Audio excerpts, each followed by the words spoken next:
औज़ुबिल्लाहिमिनश्शैतानिर्रजीम बिस्मिल्लाहिर्रहमानिर्रहीम। अस्सलाम dear student, आपका इंस्ट्रक्टर खुरम शाहीन आज नए लेक्चर के साथ आपकी खिदमत में हाज़िर है।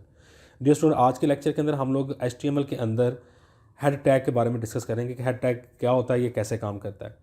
तो लेक्चर स्टार्ट करने से पहले मेरा चैनल सब्सक्राइब कर दें ताकि मेरी हर आने वाली नई वीडियो आपके पास इन टाइम पहुँच सके। तो यहाँ पे हमारे पास सबसे पहला हमारे पास जो HTML के बाद जो टैग आता है वो हेड टैग होता है। हेड टैग बेसिकली एक ऐसा टैग होता है जिसके अंदर आपकी जो वेब पेज होता है या वेबसाइट होती है उसके बारे में कंप्लीट इन्फॉर्मेशन होती है। तो उसके लिए हम लोग डिफरेंट टैग्स का इस्तेमाल करते हैं, उनको हम लोग डिटेल के साथ डिस्कस करते हैं।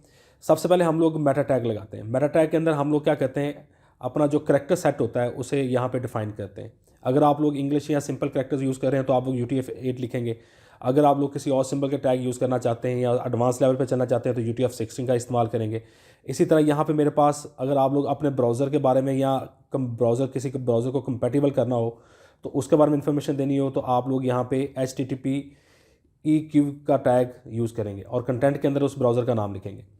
फिर इसी तरह अगर आप लोग चाहते हैं जी आपकी साइट जो है रिस्पॉन्सिव हो तो उसके लिए हम लोग ये वाला मेटा टैग इस्तेमाल करेंगे।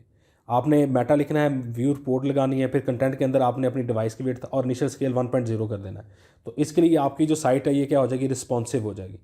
अगर आप लोग अपनी वेब के बारे में कुछ बताना चाहते हैं तो आपको मेटा टैग के अंदर डिस्क्रिप्शन के बारे में बताना पड़ेगा कि डिस्क्रिप्शन क्या होती है और उसके बारे में कंटेंट लिखना पड़ेगा, आपकी वेबसाइट कौन सी है, क्या है उसके बारे में।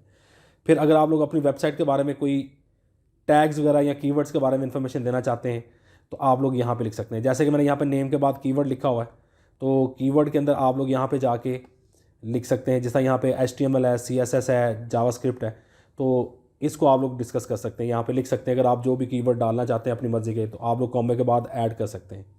इसी तरह अगर आपने अपनी वेबसाइट के ऑथर नाम वगैरह इसके अंदर डालना है तो आप लोग उसके लिए नेम ऑथर करके मेटा टैग का ही इस्तेमाल करेंगे।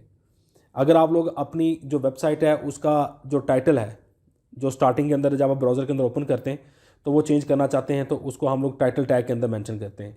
जिस तरह कि यहाँ पे मैं यहाँ पे लिख देता हूँ जी ये TDS कंप्यूटर इंस्टीट्यूट की वेबसाइट है, तो ये मुझे वहाँ पे TDS कंप्यूटर इंस्टीट्यूट ही शो करेगी। अभी हम लोग इसको करके भी देखेंगे।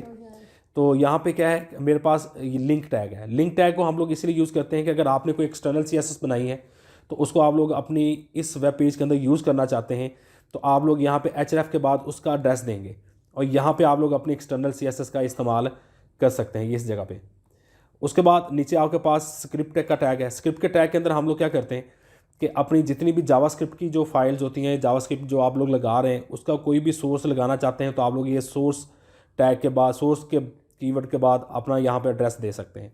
इसी तरह अगर आप लोग अपनी ही कोई ज़ाती इंटरनल CSS बनाना चाहते हैं तो हम लोग यहाँ पे स्टाइल के टैग के अंदर अपनी क्लासेस वगैरह या ID वगैरह बना के इसको यूज़ कर सकते हैं। तो देखते हैं ये टाइटल जो मैंने अभी लगाया वहाँ पे शो होता है कि नहीं होता। इसको F5 करें तो आप ये देख सकते हैं यहाँ पे साइट के ऊपर TDS कंप्यूटर इंस्टीट्यूट लिखा आ रहा है। तो इस तरीके से हम लोग क्या करते हैं, अपनी जो वेबसाइट होती है उसके बारे में जितनी भी इंफॉर्मेशन है यहाँ पे अपलोड करते हैं, जितनी भी होती है हमारे पास। एक बात ध्यान में रखिएगा कि बॉडी के अंदर जो टैग हम लोग लिखते हैं वो बेसिकली शो होता है, वो हमारी वेबसाइट का कंटेंट होता है। लेकिन इस बॉडी के बारे में जो कुछ भी हमने इंडिकेट किया जाता है वो हेड टैग के अंदर या हेड टैग के अंदर रिप्रेजेंट किया जाता है। तो मुझे उम्मीद है कि आपको इस बात की समझ आ गई होगी। अगले लेक्चर में मुलाकात होती है। अल्लाह हाफिज़।